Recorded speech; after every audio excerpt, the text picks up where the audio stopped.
अस्सलाम वालेकुम ख़ातिन हज़रात, मैं हूँ इसरार अहमद कसान। इम्पॉर्टेंट ख़बरें हैं आज। बहुत ही इम्पॉर्टेंट डे है, स्पेशली अमेरिका के हवाले से, क्योंकि अमेरिका में आपको पता है इलेक्शंस हुए और उसके बाद एक गू मगू की पोजीशन चल रही थी। कुछ समझ नहीं आ रही थी कि ट्रंप साहब जैसा जो शख्स था वो अटक के बैठ गया हुआ था कि मैंने नहीं निकलना यहाँ से।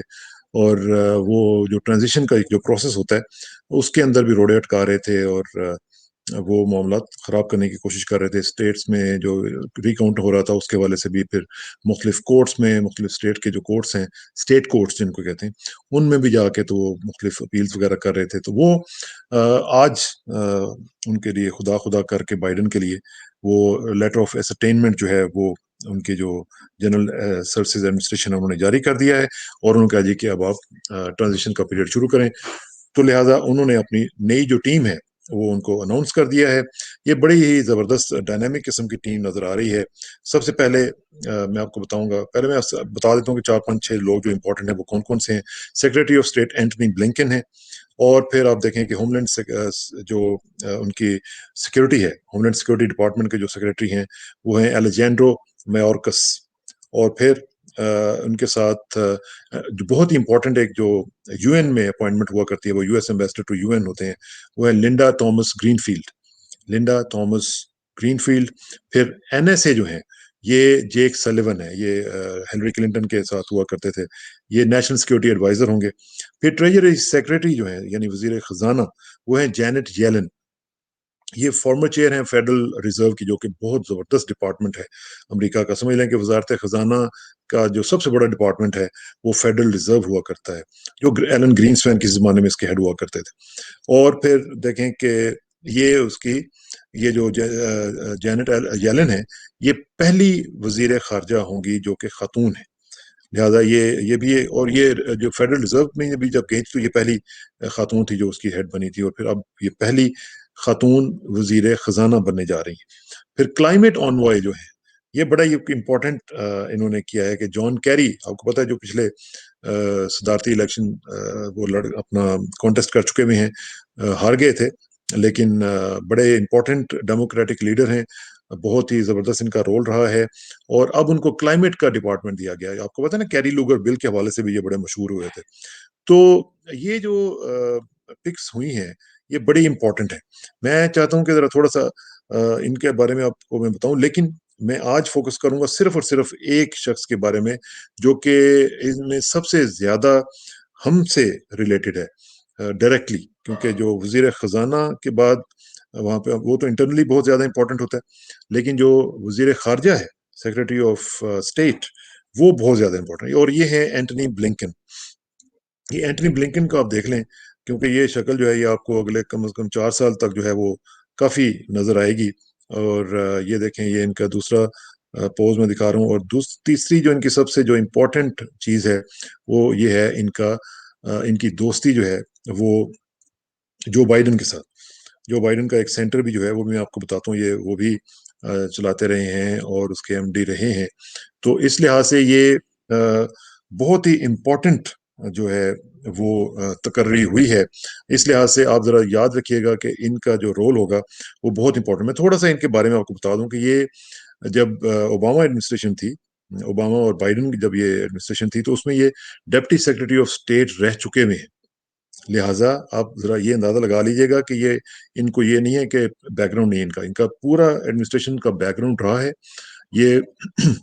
और आपको पता है डेप्टी सेक्रेटरी ऑफ स्टेट जो है ये बहुत इंपॉर्टेंट स्लॉट हुआ करता है। रिचर्ड आर्मिटेज याद है आपको? वो डेप्टी सेक्रेटरी ऑफ स्टेट हुआ करते थे। जब वो पाकिस्तान में आते थे तो पाकिस्तान हिल जाता था एक दफा कि ये कौन आ रहा है हमारे पास।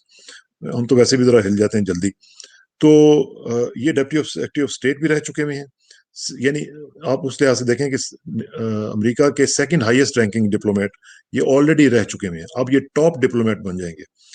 तो इस लिहाज से ये फॉरेन अफेयर्स के हवाले से कैपिटल हिल जो है उनका, कांग्रेस जो बिल्डिंग है, उसमें काफ़ी पोजीशंस पे रह चुके हुए हैं, व्हाइट हाउस में रह चुके हुए हैं, स्टेट डिपार्टमेंट में रह चुके हुए हैं। फिर इनका जो एक चीज़ जो है इनके, जो मेरा ख्याल है कि हमारे लिए पॉजिटिव है, which is a bad news for India, वो ये है कि ह्यूमन राइट्स में इनका स्पेशल इंटरेस्ट है।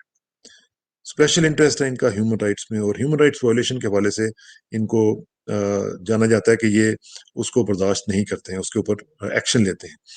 تو اور وہ انڈیا میں تو خیر ہیومن رائٹس وائلیشنس کا ایک پہاڑ ہے، تو وہ اگر اس میں اس حوالے سے دیکھا جائے تو کافی معاملات جو ہیں وہ سیریس ہو سکتے ہیں. ایک اور جو ان کا بیک گراؤنڈ ہے اس میں بڑی ہی امپورٹنٹ چیز ہے، وہ یہ کہ یہ آپ کو پتہ ہے ہولوکاسٹ جب ہوا تھا، ہولوکاسٹ میں جو لوگ سروائیو کر گئے تھے ان میں سے ایک آدمی جو تھا یہ اس شخص کے سوتیلے بیٹے ہیں. یعنی اگر اس لحاظ سے دیکھا جائے تو مزری اور ہیومن رائٹس کے حوالے سے یہ ان کے فیملی کے اندر یہ سٹوری رہی ہے، کیونکہ ہولوکاسٹ جو ہے وہ تو پتہ ہی آپ کو کہ کتنا بڑا ایک سانحہ تھا یہودیوں کے لیے اور کتنا اس میں مسائل ہوئے تھے. اس ہولوکاسٹ کے سروائیور جو ہیں ان کے وہ سوتیلے باپ تھے، اور لہذا اس لحاظ سے بھی دیکھا جائے تو ان کو ایک ایج حاصل ہے کہ ہیومن رائٹس کے حوالے سے اور پرسنل میزری کے حوالے سے بھی ان کی ایک اب یہ ریلیٹ کر سکتے ہیں. اور پھر جیسے میں نے پہلے کہا کہ یہ بائیڈن کا جو Penn Biden Center for Diplomacy and Global Engagement ہے اس کے مینیجنگ ڈائریکٹر رہ چکے ہوئے ہیں. اور دوسری ساتھ ساتھ ایک امپورٹنٹ بات میں آپ کو بتاؤں جو مجھے زیادہ انٹرسٹ تھوڑا سا اپنے حساب سے لگا کہ یہ رپورٹر بھی رہے ہیں دا نیو ریپبلک میگزین کے، اور اس میں ایکسٹینسولی یہ لکھتے رہے ہیں فورن پالیسی ایشوز کے اوپر. تو بیسیکلی ان کا جو پیشن ہے یا فورٹے کہہ لیں وہ فورن پالیسی ہی رہا ہے. اور پھر یہ ہے کہ انہوں نے ایک کتاب بھی لکھی ہے جس کا نام ہے ally versus ally, ally versus ally, America Europe and the Siberian pipeline crisis. تو آتھر بھی ہیں، صاحب کتب بھی ہیں، تو اس لحاظ سے ان کا جو پیشن ہے وہ کتابیں لکھنا پڑھنا، تو پڑھے لکھے آدمی ہیں، عام امریکنز کی طرح نہیں ہے. جس طرح کئی لوگ امریکنز ہم دیکھتے ہیں نا کہ عام جس طرح ہوتے ہیں وہ زیادہ پڑھائی لکھائی میں اتنا نہیں وہ شوق رکھتے سوائے چاند کے. اچھا، پھر اس کے علاوہ نیو یارک ٹائمز کے کنٹریبیوٹنگ اوپینین رائٹر بھی رہے ہیں، اور ساتھ ساتھ ہم نے ان کو سی این این پہ بھی گلوبل افیئرز کے حوالے سے اپیئر ہوتے ہوئے دیکھا ہے ایز این اینالسٹ. تو اس لحاظ سے ایک ایکسپوجر ان کا ہے. ہارورڈ کالج اور کولمبیا لا اسکول کے گریجویٹ ہیں، اور پھر ان کا جو ایک بیک گراؤنڈ ہے اس میں فرینچ کا بھی ایک عنصر شامل ہے، کیونکہ یہ پیرس میں ہائی اسکول میں پڑھتے رہے ہیں. تقریباً جب یہ 9 سال کے تھے، 9 سے لے کر 18-19 سال تک یہ پیرس میں رہے ہیں، تو لہٰذا ان کو فرینچ بھی آتی ہے. اب اس میں زیادہ فوکس اس لیے کر رہا ہوں کہ ہمیں ان کے ساتھ ہی ڈیل کرنا پڑے گا بلکہ پوری دنیا کو ڈیل کرنا پڑے گا. He'll be the gateway to Biden for the rest of the world.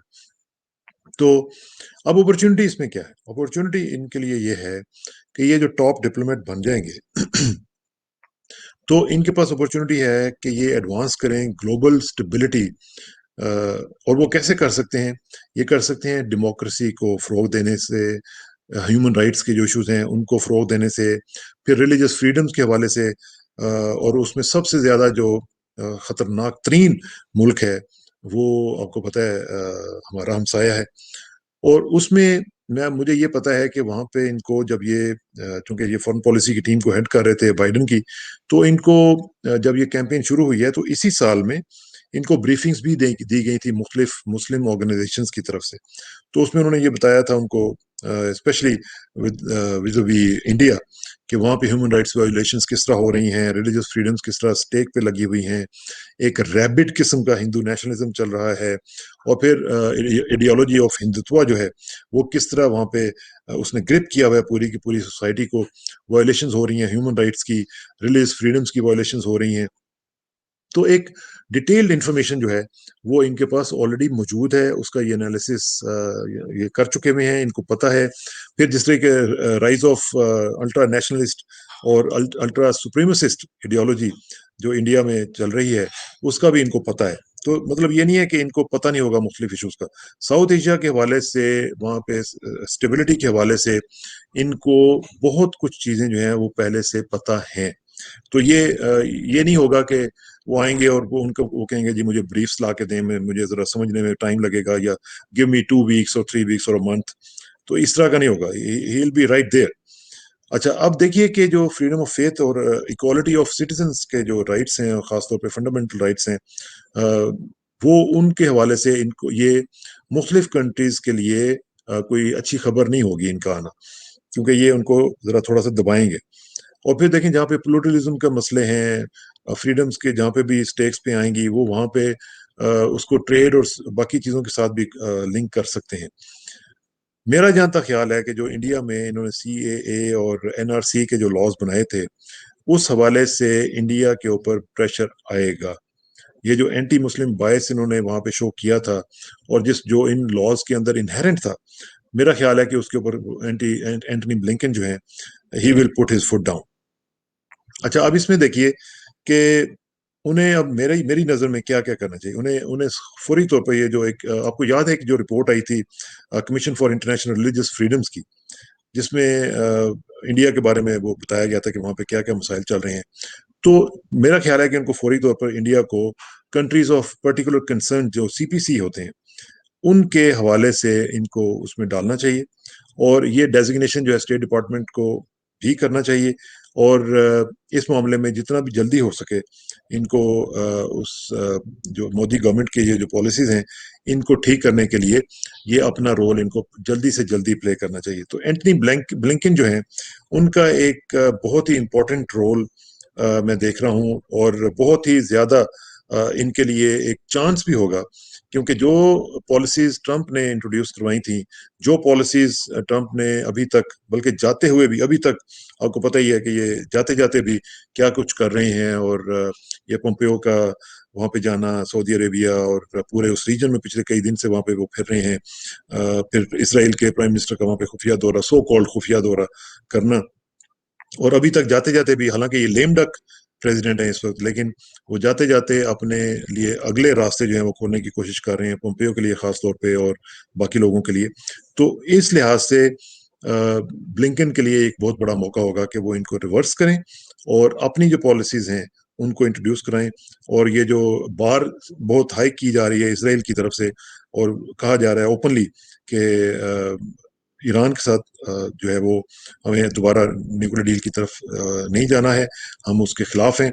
तो इस तरह की पॉलिसीज के ऊपर मेरा ख्याल है कि he will put his foot down और उनको अपना रोल प्ले करना पड़ेगा। तो देखेंगे क्या होता है, लेकिन मैंने सोचा कि मैं आपको बता दूं कि क्या सूरत हाल है इस वक्त, और ये एंटनी ब्लिंकन जो है ये क्या करेंगे और क्या कर सकते हैं। मेरा ख्याल है कि पाकिस्तान के साथ मामलात इनके बेहतर रहेंगे, और पाकिस्तान के लिए एक अपॉर्चुनिटी होगी कि एक वेल मीनिंग आदमी के साथ, जो पढ़ा लिखा आदमी है और जो किताबें लिख चुका हुआ है, उस आदमी के साथ कम्युनिकेट करना मेरा ख्याल है कि पाकिस्तान जैसे मुल्क के लिए बेहतर होगा। और जो लोग भी ह्यूमन राइट्स की वायलेशंस करते हैं उनके लिए मसाइल में इजाफा हो सकता है, और अगर होगा तो फिर उनके लिए मसाइल भी हो सकते हैं। बहुत बहुत शुक्रिया, थैंक यू वेरी मच।